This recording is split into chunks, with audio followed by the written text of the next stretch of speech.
जब उसमें उनकी कोई जमात डाली जाएगी तो दोजख के दारोगा उनसे पूछेंगे, क्या तुम्हारे पास कोई खबरदार करने वाला नहीं आया था? वो कहेंगे, क्यों नहीं, जरूर खबरदार करने वाला आया था, बस हमने उसको झुटला दिया और कहा कि अल्लाह ने तो कोई चीज नाजिल ही नहीं की, तुम तो बड़ी गलती में पड़े हुए हो। अस्सलामुअलैकुम। मेरा नाम नूर है और मैं आप सबको हमारी इस सीरीज़ शेख सेज में खुशामदीद कहती हूँ।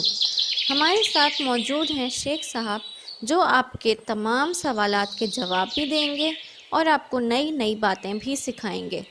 आज का जो हमारा सवाल है शेख साहब से, वो है सीइंग इज़ बिलीविंग। तो शेख साहब, आप हमें ये बताएं कि सीइंग इज़ बिलीविंग, लोग कहते हैं कि हमें जो चीज़ नज़र नहीं आ रही हम उस पर कैसे यकीन कर लें। इस बारे में कुरान क्या कहता है? जी वालेकुम अस्सलाम नूर, और आपको भी और नादरीन को, बच्चों को मेरी तरफ से अस्सलाम वालेकुम।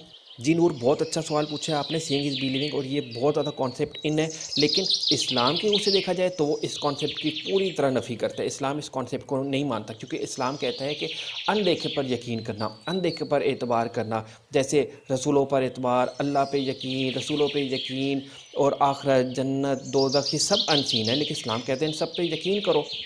इस्लाम की बहुत सी चीज़ें हैं जो अनसीन है, जैसे आखिरत है, जन्नत, दोज़ख, ये तो सबसे बड़ी बड़ी चीज़ें अनसीन है, लेकिन अल्लाह ताला साथ ही कुरान में कहते हैं, क्या तुम देखते नहीं, क्या तुम आंखें नहीं रखते, क्या तुम सुनते नहीं हो, क्या तुम जानते नहीं? क्यों? क्योंकि आपको अनसीन पे यकीन करना है, लेकिन आपको दिल की आंख से देखना है और उसको सोचना है कि क्या ये वाकई सही है, और अल्लाह ताला ने ये क्यों कहा, क्या कहा। तो अल्लाह ताला के जो कॉन्सेप्ट है वो सीइंग इज़ बिलीविंग के अगेंस्ट है। आप लोगों ने अनदेखे पर यकीन रखना है। अच्छा, इसके ऊपर एक आयत भी है सूरह बकरा की।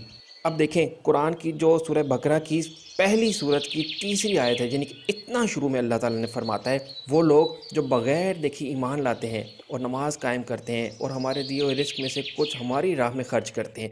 यानी कि अल्लाह ताला ने शुरू की सूरत की वो भी तीसरी आयत में फरमा दिया कि वो लोग जो बग़ैर देखे ईमान लाते हैं, यानी सीइंग इज़ बिलीविंग के कॉन्सेप्ट का कुरान में तीसरी आयत के अंदर ही नफ़ी आ चुकी है, सूरह बकरा की तीसरी आयत के अंदर ही।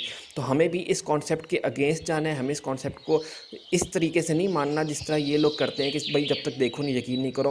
तो हमें इसके अगेंस्ट जाना है, बल्कि हमें इस चीज़ पे यकीन रखना है कि अल्लाह क्या कह रहा है। हमारी आंखें, हमारे कान, ये बहुत बात की चीज़ है। हमें जो अल्लाह ने कह दिया वो हकीकत है, जो अल्लाह ने कह दिया या अल्लाह के नबी ने, हज़रत मोहम्मद सल्लल्लाहु अलैहि वसल्लम ने जो फरमा दिया वो हमारे लिए हकीकत है। बाकी हमारे लिए कोई ये चीज़ अहमियत नहीं रखती, हमने देखा है नहीं देखा। हमारे नबी और हमारे अल्लाह ने फरमा दिया तो हमें उस चीज़ पर यकीन रखना है। ठीक है बच्चों, तो हक़ बात यह है कि सीइंग इज़ बिलीविंग के कॉन्सेप्ट के अगेंस्ट जाना है आपने, और जो अल्लाह ताला ने कह दिया है, वो लोग जो बग़ैर देखे पर ईमान लाते हैं, आपने उसी चीज़ को आगे लेकर चलना है। ठीक है। अब आप खुद सोचें कि अल्लाह ताला कुरान में फरमाता है कि अल्लाह से बड़ा कोई सच्चा हो सकता है, यानी कि मुझसे बड़ा कोई सच्चा हो सकता है। अब सोचिए, अब सीइंग इज़ बिलीविंग का कॉन्सेप्ट कहाँ गया जब अल्लाह ताला ने कह दिया कि मैंने बोल दिया मुझसे बड़ा कोई सच्चा हो सकता है। जब मैंने कह दिया कि जन्नत, जहन्नुम, ये सब कुछ है, अनसीन पे यकीन रखो, तो फिर क्या चीज़ रह जाती है जो आपको कहे कि नहीं, मैं जब तक देखूंगा नहीं मैं यकीन नहीं करूंगा, क्योंकि अल्लाह ने कह दिया मुझसे बड़ा कोई सच्चा है। तो बस फिर हमें यकीन करना है अल्लाह के ऊपर और अल्लाह की बात पे। आपका बहुत शुक्रिया शेख साहब, इतने अच्छे तरीके से हमें समझाने के लिए। अच्छा बच्चों, उम्मीद है कि आपको शेख साहब की समझाई हुई बात समझ आई होगी, क्योंकि उन्होंने बहुत आसान और अच्छे तरीके से समझाया है। तो आपने ये सब याद रखना है और इस पे अमल भी करना है। हम इंशाल्लाह किसी और टॉपिक के साथ इसी जगह यहीं मिलेंगे। तब तक अपनी होस्ट नूर और शेख साहब को इजाज़त दीजिए। अल्लाह हाफ़िज़।